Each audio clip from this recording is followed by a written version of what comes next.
Here's an updated alternative development timeline, reflecting the game's release in 2016 and the lawsuit beginning in 2017. 2013, Concept Development 1 2013, the indie studio begins work on a Mario-inspired platformer, tentatively called Super Jump Quest or Mighty Platform Adventures. The team aims to create a familiar 2D platforming experience, similar to Super Mario, but with their own twist of focusing on fast-paced gameplay, bright environments, and quirky characters. Q2 2013, the project begins gaining attention as the developers push for a retro-inspired design, using pixelated art and 8-bit music. The gameplay mechanics are modeled after Super Mario, with jumping, power-ups, and side-scrolling levels. Q3 2013, the game enters early internal testing, and the team begins refining the core platforming mechanics,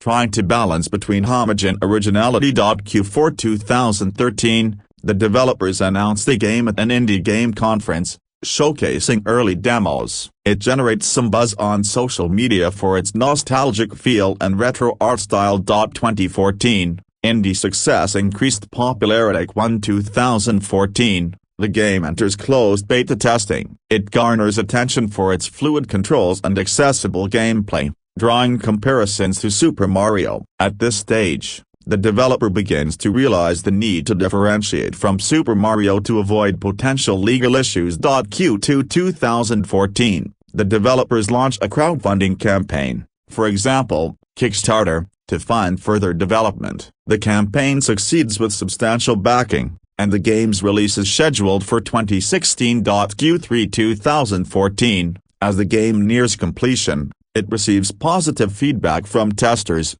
who love the retro-inspired graphics and mechanics. The developer continues to tweak character designs, though some elements still bear a striking resemblance to Mario's world. Q4 2014, the game continues its development, with the team growing in size and reaching out to additional platform providers to ensure a smooth release on PC and consoles. 2015, final development preparation. 2015, the game enters its final stages of development. The studio hires additional staff for polishing levels and designing new environments that move beyond basic Super Mario-like settings, but the gameplay loop remains very similar. Q2 2015, marketing ramps up with teaser trailers, showcasing the game's platforming mechanics and quirky characters. The game is marketed as a nostalgic platformer, taking inspiration from classics while offering its own new twists. Q3 2015,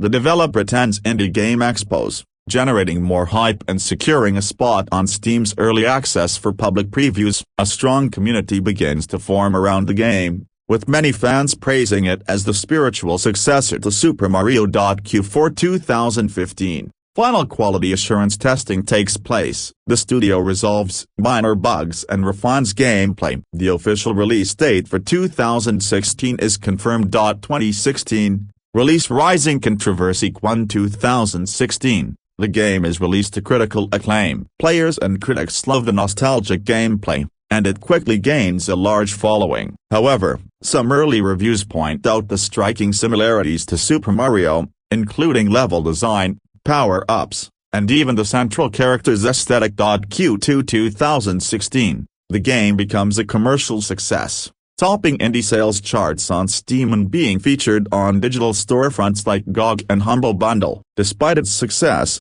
players and media outlets begin to criticize the game for its close resemblance to Super Mario. Q3 2016, Nintendo starts noticing the buzz surrounding the game, particularly its use of platforming mechanics and visual style that bear a strong resemblance to Super Mario. The gaming community begins debating whether the game crosses the line between homage and infringement. Q4 2016, the developer releases an update to address some community feedback, adding more unique features and attempting to further differentiate the game. However, the controversies surrounding its similarities to Super Mario persist. 2017, the lawsuit. 2017, Nintendo's legal team contacts the developer, issuing a cease and desist letter claiming that the game infringes on its intellectual property. The company cites trademark infringement due to the game's visual and mechanical similarities to Super Mario and argues that the use of platforming,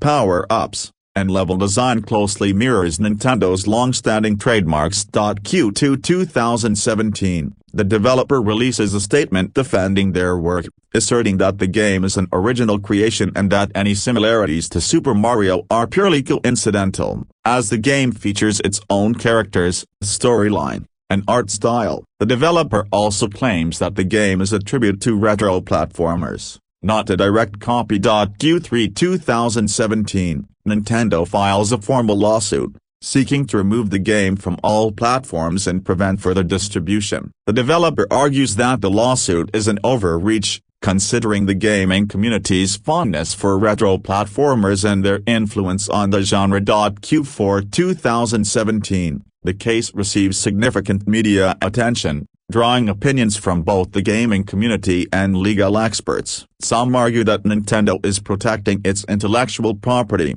while others claim that it stifles creativity within the indie scene. 2018, legal resolution aftermath. 2018, after months of legal wrangling, the developer reaches a settlement with Nintendo. The terms of the settlement include the developer agreeing to remove the game from digital storefronts. The game being reworked to change key visual elements, such as the main character's design, and adjusting levels and power-ups to make them more distinct from Super Mario.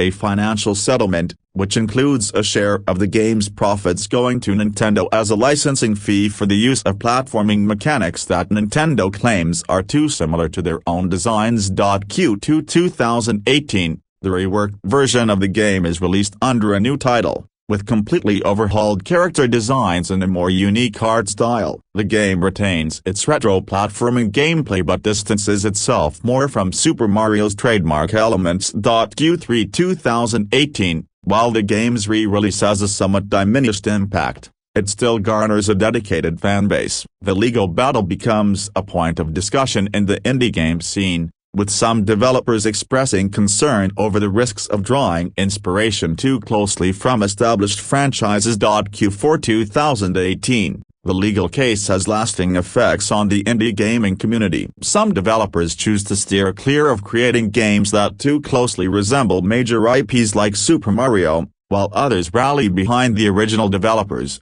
seeing the case as a symbol of the challenges indie studios face in navigating intellectual property laws. For many,